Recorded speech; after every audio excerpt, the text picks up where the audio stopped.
الحمد لله نحمده ونستعينه ونستغفره ونؤمن به ونتوكل عليه ونعوذ بالله من شرور أنفسنا ومن سيئات أعمالنا من يهده الله فلا مضل له ومن يضلله فلا هادي له ونشهد أن لا إله إلا الله وحده لا شريك له ولا نظير له ولا مثل له ولا مثال له ونشهد أن سيدنا وسندنا وشفيعنا وشفيع أمرنا وحبيبنا وحبيب ربنا ومولانا محمد عبده ورسوله أرسله الله إلى كافة للناس بشيرا ونذيرا وداعيا إلى الله بإذنه وسراجا منيرا أما بعد فأعوذ بالله من الشيطان الرجيم بسم الله الرحمن الرحيم إنما المؤمنون إخوة فأصلحوا بين أخويكم بزرگان محترم، برادرین اور میں اسلامی، اللہ تبارک و تعالیٰ نے آسمان و زمین نظام کو حقوق اور فرائض کے ساتھ گویا کہ دنیا کے اندر حقوق و فرائض کے گرد پوری دنیا کا نظام چلتا ہے۔ کہیں تو حقوق کا ضابطہ ہے اور کہیں فرائض کا ضابطہ ہے۔ جو حقوق و فرائض جب دونوں پورے ہوتے رہتے ہیں تو کائنات کا نظام بالکل سموتھ چلتا ہے اور ہر طرح کی امن اور آشتی قائم رہتی۔ اس لیے گویا کہ حقوق و فرائض کی دو پٹریوں پر نظام زندگی کو چلایا ہے۔ ایک ریل کی پٹری حقوق ہیں اور دوسری ریل کی پٹری فرائض ہیں۔ ان کے اوپر انسان کی زندگی چلتی ہے۔ اگر ان دونوں میں سے کسی ایک کو مائنس کر دیں، گویا کہ حقوق کو مائنس کر دیں یا فرائض کو مائنس کر دیں، تو نظام زندگی کی جو ریل ہے وہ نہ صرف یہ کہ ٹھہر جاتی ہے بلکہ کھائی میں جا گر اور کائنات پہ فساد پیدا ہو۔ اس لیے آپ دیکھتے ہیں کہ انسان کی انفرادی زندگی ہو یا اجتماعی زندگی ہو یا ریاستی زندگی ہو یا بین الاقوامی زندگی، دو ہی چیزوں پر گفتگو چلتی رہتی ہے، حقوق و فرائض۔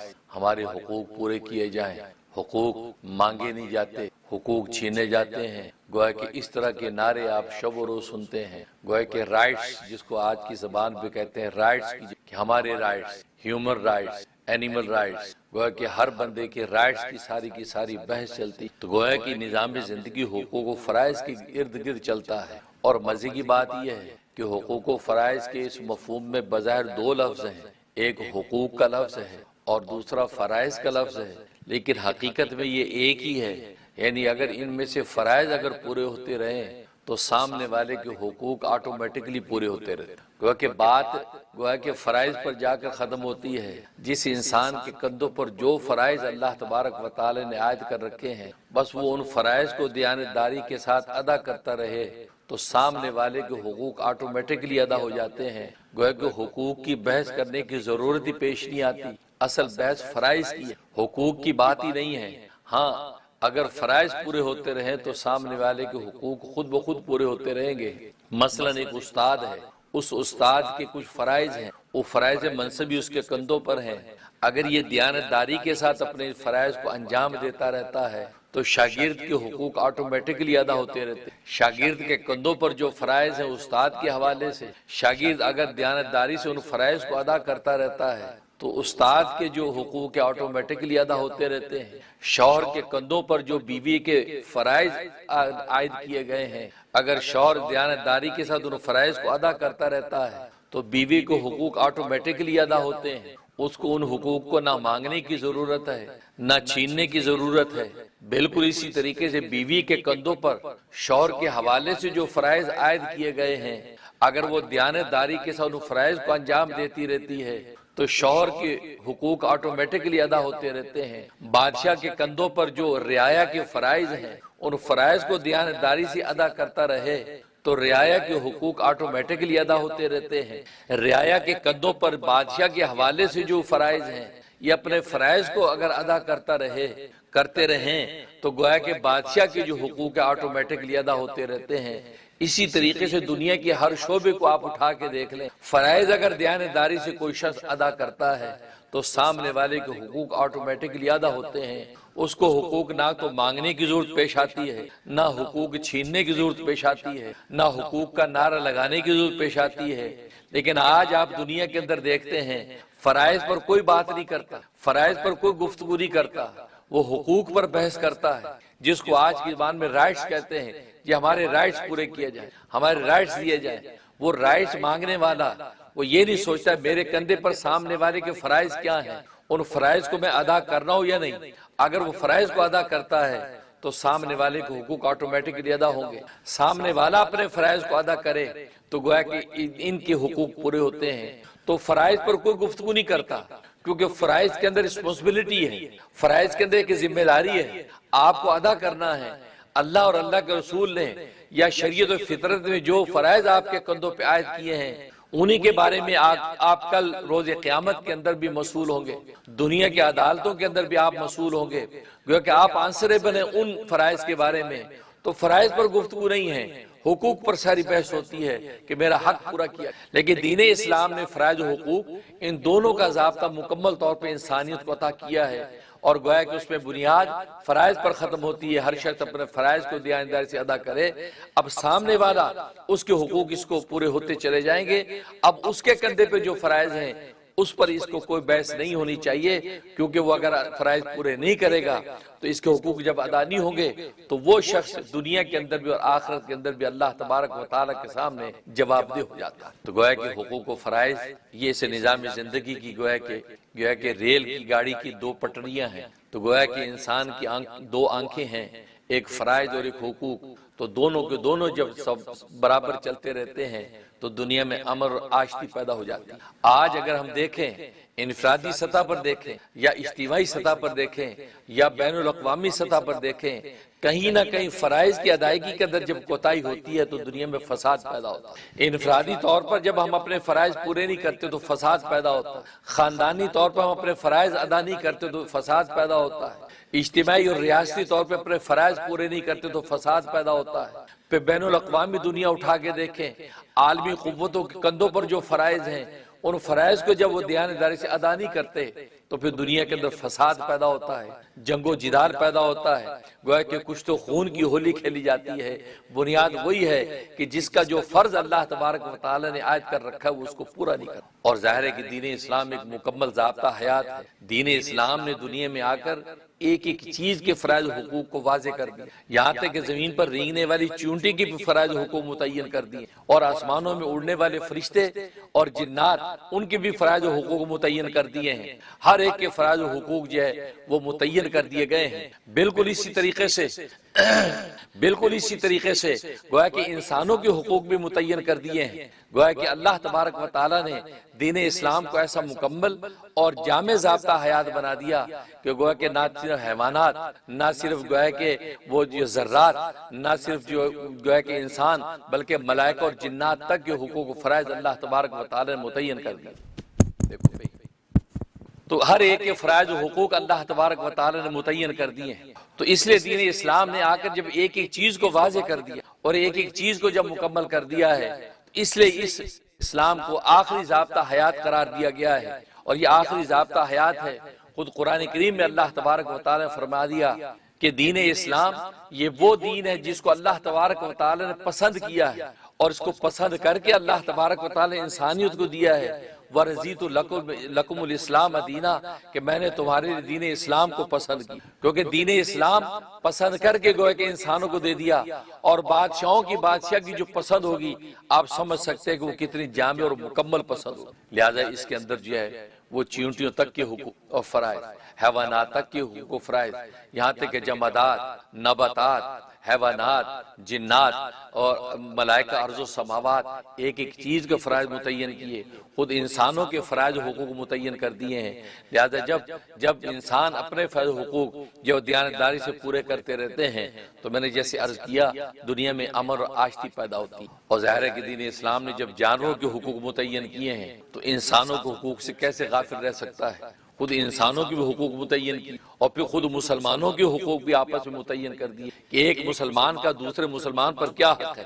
ایک مسلمان دوسرے مسلمان کے حقوق و فرائض کے ضابطے کو کیسے لے کے چلتا ہے؟ تو گویا کہ مسلمانوں کو حقوق تک متعین کر دیے ہیں۔ جب مسلمان اپنے مسلمان بھائی کو دیکھتا ہے تو ایک مسلمان کے کندھوں پر کچھ فرائض دوسرے مسلمان کے لیے عائد ہوتے ہیں، دوسرے مسلمان کے کندھوں پر کچھ فرائض اس مسلمان کے لیے عائد ہوتے ہیں، تو گویا کہ کوئی ایسا رشتہ نہیں ہے کہ جس رشتے کے حقوق و فرائض دین اسلام نے متعین نہ کیے۔ اور ظاہر ہے کہ دنیا کے اندر صحراؤں کے ذرے ہوں، دریاؤں کے پانی کے قطرے ہوں، درختوں کے پتے ہوں، ایک ایک چیز انسان کے ساتھ جڑی ہوئی ہے، انسان کے ساتھ متعلق ہے، اور جو بھی چیز انسان کے ساتھ جڑی ہوئی ہے اللہ تبارک و تعالی نے اس کے حوالے سے حقوق و فرائض متعین، اور ظاہر ہے کہ مسلمان کے مسلمان پر بھی حق متعین کیے ہیں۔ اور سب سے بڑا حق تو مسلمان کا مسلمان پر یہی ہے کہ ظاہر ہے کوئی ایک اللہ کو مانتے ہیں، سرکار دو عالم صلی اللہ علیہ وسلم کو آخری نبی مانتے ہیں، قرآن کریم ان کی آخری کتاب ہے، اور وہ دین اسلام کی اس گویا کہ سنہری گویا کہ اس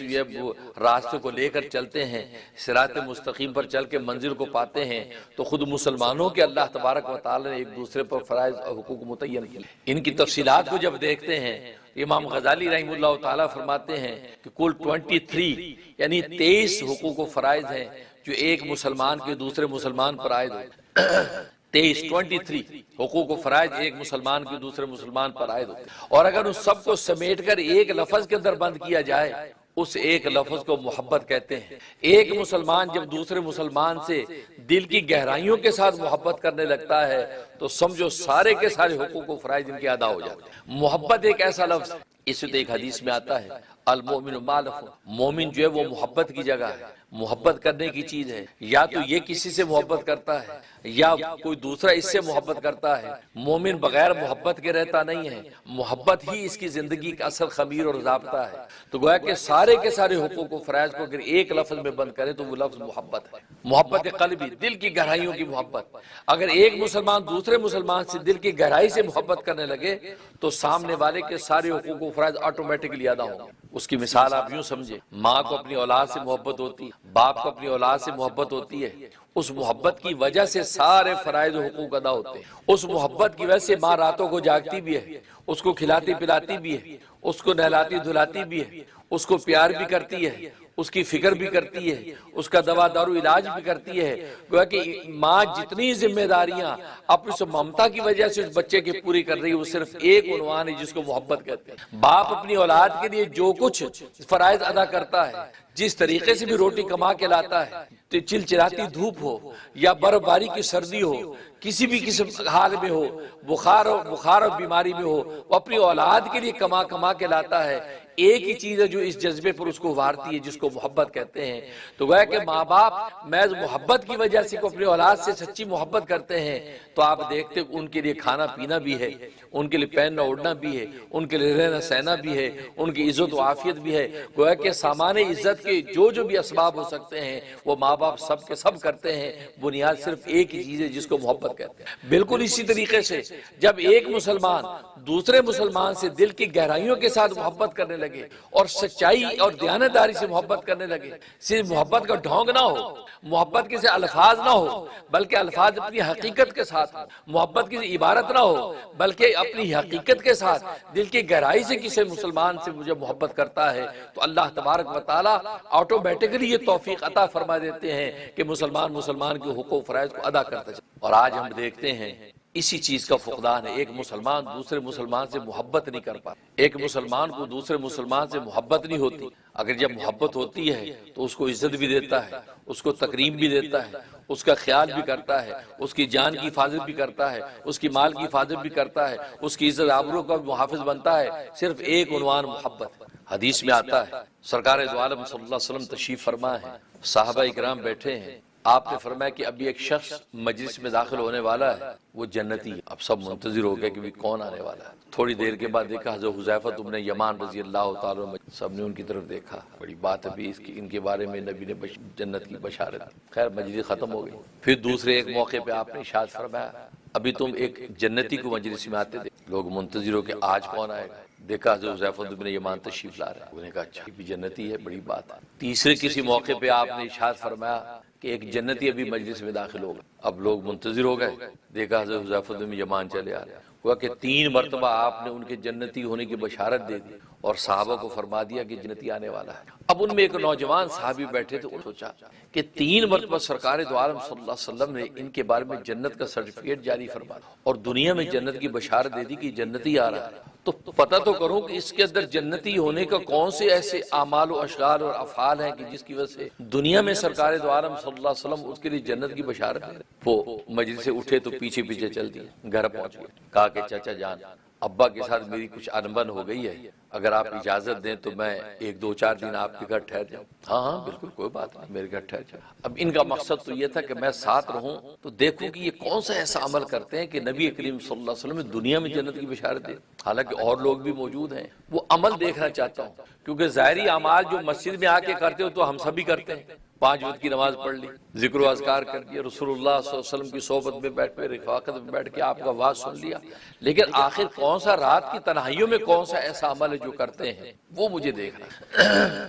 اور ظاہر ہے کہ آپ جانتے ہیں کہ صحابہ اکرام رضوان اللہ علیہ مجمعین کی تو صرف ایک ہی تڑپ ہوتی کہ جنت میں داخل ہونے کا کون سا کوئی عمل مجھے مل جائے کہ میں وہ پڑھ لوں، جنت میں جانے کا راستہ کیسے آسان ہو جائے وہ مجھے مل جائے، آخرت کے اندر کامیابی کیسے مل جائے وہ مجھے مل جائے. وہ اسی چیز کی فکر میں رہتے ہیں. اور آج جس طریقے سے آپ پیسہ اور پائی اور دولت اور مال کی فکر میں رہتے ہیں، ہم اس چیز میں رہتے ہیں کہ بھی ہمیں دولت و مال کیسے مل جائے، مکان کیسے بن جائے، پلازہ کیسے بن جائے، دکان کیسے بڑھ جائے. جس صحابہ اکرام کی فکر اور تھی، وہ دنیا کے اندر جو کا وہ تو تقدیر کے حوالے کر دیا تھا کہ آسمانوں پہ مقدر میں جو میرے لیے دولت سرور دکھتی وہ جاتی کہیں نہیں، وہ ملنی ہے.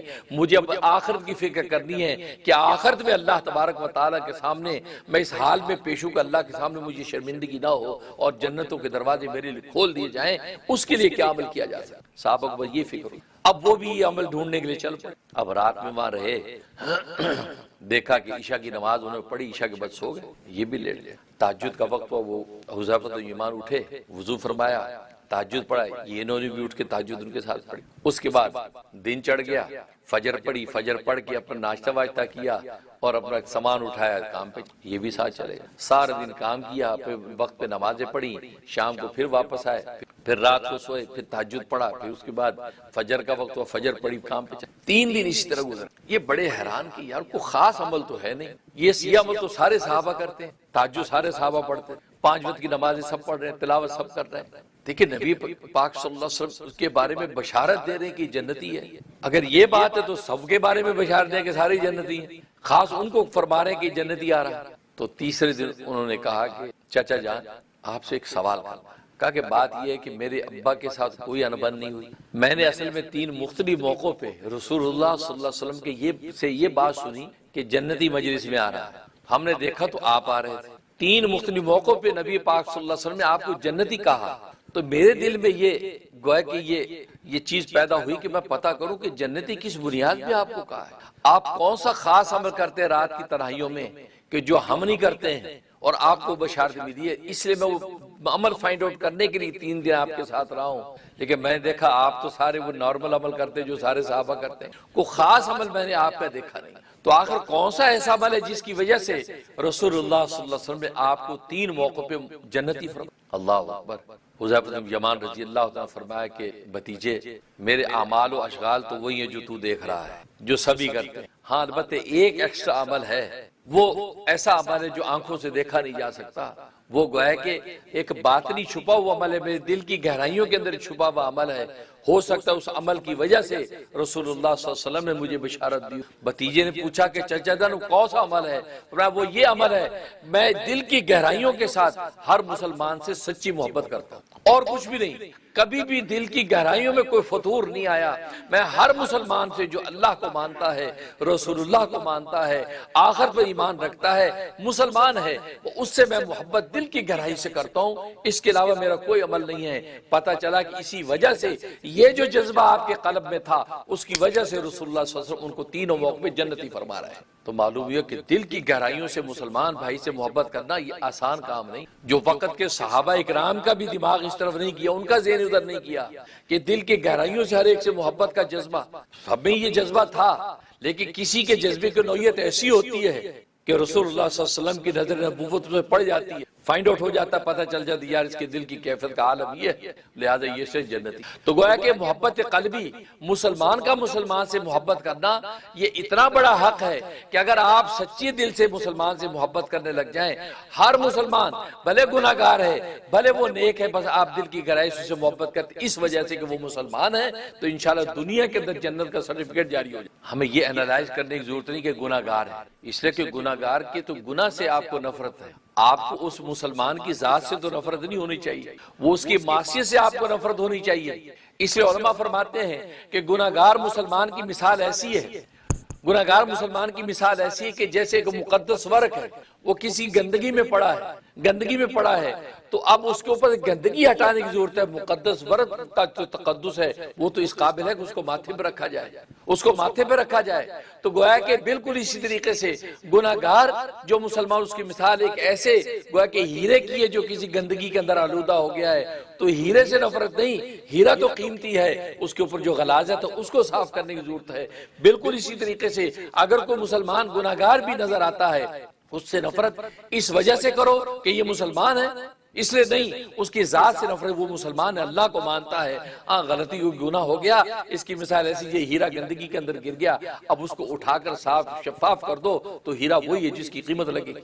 بالکل اسی طریقے سے مسلمان گناہ گار بھلے ہو، لیکن آپ دل کی گہرائی سے اس لیے محبت کریں کہ یہ میرے محبوب کو مانتا ہے، میں جس محبوب حقیقی سے محبت کرتا ہوں یہ بھی اسی سے محبت کرتا ہوں، میں جس محمد مصطفیٰ صلی اللہ علیہ وسلم کو آخری نبی مانتا ہوں یہ بھی اس کو آخری نبی مانتا ہے، میں جس قرآن کریم کو اللہ کی کتاب مانتا ہوں یہ بھی اس کو مانتا ہے، میں جس آخرت پہ یقین رکھتا ہوں یہ بھی اس پہ یقین رکھتا ہے۔ اس کی عقائد و ایمانیات وہی ہیں جو میرے ہیں، باقی اعمال و اشغال پہ مجھے بحث نہیں ہے، اس لیے یہ مسلمان ہے، لہذا اس وجہ سے میں اس سے محبت کرتا ہوں۔ یہ گہرائی اگر آپ کے قلب میں پیدا ہوتی ہے تو اللہ تبارک و تعالیٰ دنیا کے اندر آپ کے لیے جنت کا فیصلہ کر دے گا۔ اور اس کے لیے علماء فرماتے ہیں مراقبہ کیا کرو، 5-10 منٹ بیٹھ کے آنکھیں بند کر کے گھر میں تنہائی میں بیٹھ جاؤ اور اپنے قلب کے اندر پوری امت مسلمہ کے ایک ایک فرد کے بارے میں مجھے ہر ایک سے محبت ہے، کیونکہ اللہ کو مانتا ہے، میرے نبی کا عاشق ہے، میرے جو وہ دین اسلام کا دیوانہ ہے، بس رضیت باللہ ربا وبالاسلام دینا وبمحمد صلی اللہ علیہ وسلم نبیہ کے نعرے لگاتا ہے، اس وجہ سے مجھے محبت ہے۔ جب ایک ایک کے بارے میں جب یہ تصور قائم ہو گیا تو آپ سمجھو آپ کا قلب وہ صافی قلب ہے، اس قلب کے اللہ تبارک و تعالیٰ کے یہاں وہ قیمت ہے کہ جو ساری کائنات کی اس کی قیمت نہیں بنتی۔ جیسے امام رومی فرماتے ہیں کہ مومن کا قلب، فرمایا کہ حدیث میں آتا ہے، حدیث قدسی ہے، خود اللہ تبارک و تعالیٰ ارشاد فرماتے ہیں لا یسعنی ارضی ولا فی السماء، میں آسمان و زمین کی وسعتوں میں نہیں سما سکتا، میری ذات اتنی بڑی ہے، میری کبریائی اتنی بڑی ہے کہ آسمان و زمین کی وسعتیں ناکافی ہیں، ولاکن یسعنی فی قلب عبد المؤمن التقی، میں جب سمانے لگتا ہوں ایک مومن متقی کے دل میں سما جاتا ہے، تو پھر مومن کا قلب ایسا ہو جاتا ہے، اس میں اللہ تبارک و تعالیٰ سما جاتے ہیں، کیونکہ جب اللہ کے لیے آپ ہر ایک سے محبت کر رہے ہیں تو پھر اس کے قلب میں جب اللہ سما جاتا ہے تو یہ قلب پھر ایسا قلب ہے کہ ساری کائنات اس کی قیمت نہیں بنتی۔ اس لیے ہر مسلمان دوسرے مسلمان سے محبت کا جذبہ اس حدیث میں آتا ہے، فرمایا کہ مسلمان سے محبت کرنے میں اور اس پر جو ہے مہربانی کرنے میں اور اس کی جو ہے اس کے ساتھ شفقت کرنے میں ایسے جیسے ایک جسم ہے، ایک جسم ہے، جسم میں اگر کسی بھی جگہ تکلیف ہوتی ہے تو پورا کا پورا جسم اس تکلیف میں شامل ہو جاتا ہے، اگر آنکھ میں تکلیف ہے تو پورا بدن بے خوابی میں اس کے ساتھ ہے، اگر پاؤں کے انگوٹھے میں تکلیف ہے تو پورا بدن سر سے لے کے پاؤں تک اس تکلیف میں شریک رہتا ہے۔ تو گویا کہ جس طریقے سے بدن میں کسی بھی حصے میں تھوڑی سی تکلیف ہوتی ہے پورا کا پورا جسم اس تکلیف میں ساری راہ اس کے ساتھ شامل رہتا ہے۔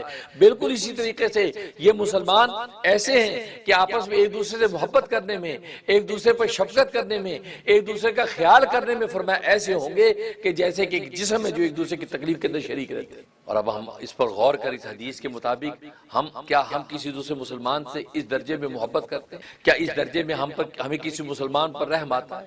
کیا ہم اس درجے میں کسی مسلمان کے دکھ پر دکھی ہوتے ہیں؟ یا ایک خبر دیکھی پڑھی اور چلے؟ دنیا میں کیسے کیسے سانحات ہوتے ہیں، کس طریقے سے علماء جو ہے، علماء ہو، عوام ہو، امت ہو، کس طریقے سے جو تحقیق ہوتی ہے، دنیا میں واقعات، کیا اس خبر کو پڑھ کے ہمیں دل کی گہرائیوں سے ہمیں دکھ اور تکلیف ہوتی؟ ارے مسلمان مارے، ارے مسلمانوں کو، ارے قرآن کریم کو جلانے کی پلاننگ ہو رہی، ارے قرآن کریم کی توہین ہو رہی، تو دل کی گہرائیوں سے اندر سے ٹیس اگر اٹھتی، تکلیف اٹھتی ہے، تو پھر ہم سمجھے کہ واقعی ہمارا ایمان کامل ہے، ہمارا ایمان کامل ہے، کیونکہ واقعی ہمارے دل کے اندر دلی تکلیف ہوئی۔ ایک تو کہ سر سے خبر پڑی کہ یار یہ ہوا ہے، بڑا افسوس ہوا یار، پھر اپنے کام میں لگے۔ لیکن اگر جب دل میں یہ ٹیس اٹھتی ہے اور ہاتھ اٹھا کے اللہ سے فریاد کی، یا اللہ یہ بے بس مسلمانوں کی مدد، ان بے کس مسلمانوں کی یا اللہ مدد کر، یہ بے کس مسلمان کتنی تکلیف، کتنے پریشان ہیں، یا اللہ تیرے نبی کی امت کتنی کہاں کہاں در بدر ہے، یا اللہ اپنے لطف و کرم سے ہم دعائی کر سکتے ہیں، آپ اپنے کرم سے ان کو عزتوں میں بدل دیں، ان کی مصیبتوں کو عزتوں سے بدل دیں، ان کی پستیوں کو بلندیوں سے بدل دیں، ان کی پریشانیوں کو عافیت سے بدل دے۔ دل کے گہرائیے سے چلتے چلتے دعا کر دی، اللہ تبارک و تعالیٰ کے گویا کہ آپ کا نام لکھ دیا گیا کہ آپ کسی مسلمان سے سچی محبت کریں۔ تو گویا کہ یہ محبت، ایک مسلمان دوسرے مسلمان سے جب محبت کرتا ہے تو اس کے حقوق آٹومیٹکلی ادا ہوتے ہیں، اور جب حقوق ادا ہوتے ہیں تو ظاہر ہے کہ حقوق کا باضابطہ ایسا ہے کہ دنیا کے اندر آپ سب کے حقوق اگر ادا کر کے گئے تو کل روز قیامت میں انشاءاللہ آپ کی چھوٹے سے عمل کی وہ قیمت لگتی ہے کہ جنت کے دروازے آپ کے منتظر ہو جائیں۔ لیکن اگر حقوق ادا نہیں کیے، دنیا میں لوگوں کے حق مارے ہیں، لوگوں کے مالی حق مارے ہیں، لوگوں کے جائی حق مارے ہیں، تو پھر نتیجہ کیا ہوگا کہ دنیا سے آپ جتنی بھی عبادتیں لے کے چلے جائیں گے تو کل روز قیامت میں جب اللہ تبارک و تعالیٰ کے اس کی قیمت لگے گی تو خالی ہاتھ رہے۔ تبھی تو حدیث میں آتا ہے، سرکار دو عالم صلی اللہ علیہ وسلم نے پوچھا، اے میرے صحابہ تم لوگ مفلس اور غریب کس کو کہتے ہو؟ مفلس فرمایا کہ اس کو کہتے ہیں کہ ملا، کہ وہ شخص ہے من لا لہ درہم ولا دینار، کہ جس کے پاس نہ درہم ہو نہ دینار ہو، بیچارہ غریب مفلس اس کو کہتے ہیں۔ فرمایا نہیں، حقیقت میں مفلس وہ ہے کہ دنیا میں عبادتیں کرتا رہا، نیکیاں کرتا رہا، کل روز قیامت میں اللہ کے ہاں پہنچا تو ڈھیروں کے ڈھیر نیکیوں کے اور عبادتوں کے وہ لے کے پہنچا ہے۔ اب جب اللہ تبارک و تعالیٰ اس کو اینالائز کیا، تجزیہ کیا، اور دنیا کا جن کا جو حق مارا تھا اس نے حقوق ادا نہیں کیے تھے، دنیا کے اندر جب یہ حق تلفیاں کرتا رہا تو وہاں پر صاحب حق کے جب اس کو حق دینے لگے، اور حق دینے کے لیے وہاں درہم نہیں ہوں گے، وہاں دینار نہیں ہوں گے، اس بندے کی نیکیاں ہوں گی تو اس کی نیکیاں لے لے کے صاحب حق کو دینے لگیں گے، یہاں تک کہ ساری کی ساری نیکیاں اس کی ختم ہو جائیں گی۔ لیکن صاحب حق ابھی بھی موجود ہیں، اسے میری غیبت کی تھی، اسے مجھ پر تہمت باندھی تھی، اسے میرا مال چھینا تھا، اسے میری بے عزتی کی سی، اسے میری دل آزاری کی تھی، وہ سارے صاحب حق جب وہاں کھڑے ہوں گے وہ ساری نیکیاں بٹ گئی، ابھی بھی صاحب حق باقی ہیں۔ اللہ تبارک و تعالیٰ صاحب حقوق جتنے لوگ ہوں گے ان کے گناہوں کو ابھی اس کے اوپر لادنا شروع کریں گے، یہاں تک کہ جس طرح ڈھیروں کے ڈھیرے نیکیاں لے کے آیا تھا ڈھیروں کے ڈھیرے گناہوں میں دب جائے گا، اور اسی حال میں اللہ تبارک و تعالیٰ کو جہنم کے اندر جھونک دیں گے۔ فرمایا کہ دیکھو یہ ہے جو اتنی نیکیاں لے کے آیا لیکن دنیا میں یہ حق مارتا رہا، نماز تو اس نے اچھی پڑھی لیکن کسی اچھے طریقے سے بات نہیں کی، روزہ تو بڑا عمدہ رکھا لیکن کسی سے عمدہ طریقے سے بات نہیں کی، زکاتیں تو بڑی بانٹی اس نے لیکن کسی کا دل نہیں رکھا، گویا کہ حج تو صبح شام لبیک اللہم لبیک کرتا رہا لیکن دنیا کے اندر کسی تکلیف پر تڑپا نہیں ہے، دنیا کے اندر لوگوں کے حق مارتا رہا اور اپنی باتوں کے ناز میں رہا، تو کل روز قیامت میں اللہ تبارک و تعالیٰ اس کے سارے کی ساری نیکیوں کو صاحب حقوق میں بانٹ دے گا۔ لہٰذا یہ سمجھتا رہا کہ نمازوں سے بات میری بخشی ہو جائے گی، زکاتوں سے بخشی ہو جائے گی، ارے تو نے اس کا دل توڑ دی، تو نے اس سے بد اخلاقی کی، تو نے اس کو حقیر سمجھا، نتیجہ کیا ہوگا کہ اللہ تبارک و تعالیٰ گویا کہ گناہوں کے ڈھیر میں اس کو گئے دبا کے اس کو جہنم کے اندر دوں گے۔ اس لیے کمال تو یہ ہے کہ جب انسان نیکی کرتا ہے اس نیکی کو محفوظ بھی رکھے، اس سے کہتے ہیں نیکی کر دریا میں ڈال۔ اس کا مطلب کیا ہے؟ اس سے کہ ایک چیز دریا میں جب ڈل گئی اب وہ چوری نہیں ہوگی، وہ سیف ہو گئی، وہ سیف ہو گئی کیونکہ دریا میں ڈال دی، وہاں اسے کون اٹھائے گا؟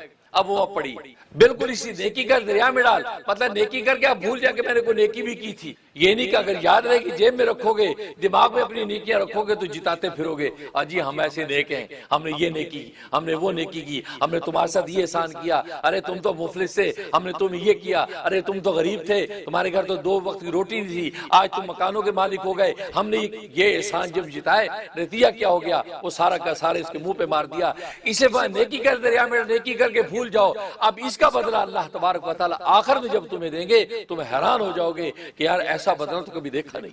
اس لیے اپنی عبادتوں کے ساتھ ساتھ اس چیز کو میک شور رکھو، کسی کا دل تو نہیں، کسی کو تکلیف تو نہیں ہے۔ اس لیے یہاں کے امریکہ یورپ کی دنیا میں آپ دیکھتے ہیں کہ سوری کا معاشرہ ہے، ایکسکیوز می کا، تھینک یو کا، چھوٹی بات پہ تھینک یو، چھوٹی بات پہ سوری، چھوٹی بات ایکسکیوز می، قدم قدم پہ انسان کرتا نظر آتا ہے۔ کیا مطلب یہ کہ کسی کا دل نہ دکھ جائے، اس کو تکلیف نہ ہو جائے۔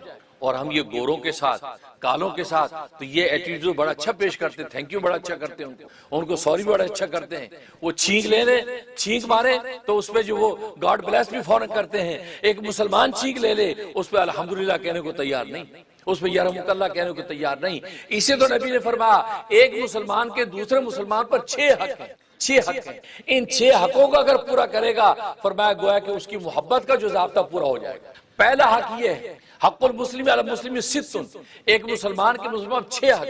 فرمایا پہلا حق یہ ہے کہ یہ مسلمان جو ہے یہ مسلمان اس مسلمان کی جب وہ دعوت کو قبول کرے، اگر وہ مسلمان اس کو دعوت دے کہ جی میرے گھر آئیے کھانا کھا لیجیے تو پھر اس کی دعوت کو قبول کرے، اگر اس کو کوئی عذر نہیں ہے تو اس کی دعوت کو قبول کرے اور اس میں تکبر حقارت نہ کرے اجی ہم تمہارے جو دعوت کو قبول نہیں کرتے، فرمایا کہ اس کی دعوت کو قبول کرے۔ اور دوسرا حق یہ ہے فرمایا کہ اگر ایک مسلمان چھینک مارے، چھینک لے اور اس میں الحمدللہ کہے تو تم بڑھ کے فوراً یرحمک اللہ کہو، یرحمک اللہ کہو، تو گویا کہ یہ دوسرا حق اس کو۔ اور تیسرا حق یہ ہے کہ اگر وہ بیمار ہو جائے اس کی تیمارداری کی عیادت کے لیے جائے، اس کی عیادت کرے، اس کی خیریت پوچھے، جو حدیث میں آتا ہے جب ایک مسلمان دوسرے مسلمان کی عیادت کے لیے یا کسی مریض کے پاس، بھلے وہ مسلمان نہیں ہے غیر مسلم ہے، اس مریض کی عیادت کے لیے جب جاتا ہے تو جب تک اس کے پاس بیٹھا رہتا ہے وہ جنت کے باغ میں ہوتا ہے، جنت میں کے باغ میں ہوتا ہے۔ بالکل اسی طریقے سے گویا کہ جنت کے باغ کے اندر ہوگا جب یہ مسلمان کے جو عیادت کے لیے جاتا ہے۔ اور فرمایا کہ جب تک وہ عیادت پہ جاتا ہے اور وہاں سے واپس گھر آتا ہے تو فرمایا 70,000 فرشتے اس کے لیے بخشش کی دعا کرتے رہتے۔ لہذا بیمار کی عادت کی جانے کا مطلب یہ ہے کہ بس اب آپ کے لیے نیکیاں لکھی جا رہی ہیں اور 70,000 فرشتے آپ کی صبح شام تک دعا کر رہے ہیں۔ بلکہ ایک حدیث میں فرمایا کہ اللہ تبارک و تعالی ایک شخص کو کل روز قیامت میں کہیں گے کہ میں بیمار ہوا تھا تو میری عادت کے لیے نہیں آیا۔ وہ بڑے حیران کہ رب ذوالجلال آپ تو رب العالمین ہیں، آپ بیمار کیسے ہوتے ہیں؟ آپ تو بالا تر بیماری سے، آپ کے پاس میں کیسے نہیں آیا؟ فرمایا کہ نہیں، وہ فلاں تمہارے محلے میں فلاں شخص بیمار ہوا تھا، اگر تو اس کی عادت کے لیے وہاں جاتا اس کے سرانے پہ مجھے پا لیتا، میں وہیں تھا۔ تو گویا کہ اللہ تبارک و تعالی نے ایک شخص کے بیمار ہونے کو اپنا بیمار ہونا قرار دیا کہ میں بیمار ہوں تو اس کی عادت کے لیے نہیں آیا۔ تو گویا کہ یہ مسلمان کا حق۔ اور فرمایا ایک حق یہ کہ جب وہ مر جائے تو اس کا جنازہ پڑھے، اس کے جنازے میں شریک ہو۔ تو گویا کہ مسلمان ان حقوق کو جب پورا کرتا رہتا ہے، ان حقوق کو ادا کرتا رہتا تو اللہ تبارک و تعالیٰ کی ہاں اس کی محبت کا حق ادا ہو جاتا ہے۔ تو بارکہ اللہ سے دعا ہے کہ اللہ تبارک و تعالیٰ عمل کرنے کی توفیق عطا فرمائے۔ وآخر دعوانا الحمدللہ رب العالمین۔ آج کا خطبہ سپانسر کیا ہے بوسٹن سے محسن صاحب اور آمنہ محسن صاحبہ نے۔ انہوں نے اپنی مرحومہ جو ہے وہ امیمہ صاحبہ کے لیے جو ہے جب وہ سپانسر کیا ہے کہ اللہ تبارک و تعالیٰ مرحومہ کی بخشی فرمائے، ان کے مرحوم جو بھی والدین ہیں ان کی بخشی فرمائے، ان کو خوب جو برکات و درجات عطا فرمائے، اور ہمارے رحم ٹی وی کے ساتھ جو ان کا تعاون ہے اللہ تبارک و تعالیٰ ان کے حق میں صدقہ جاریہ فرمائے، آمین۔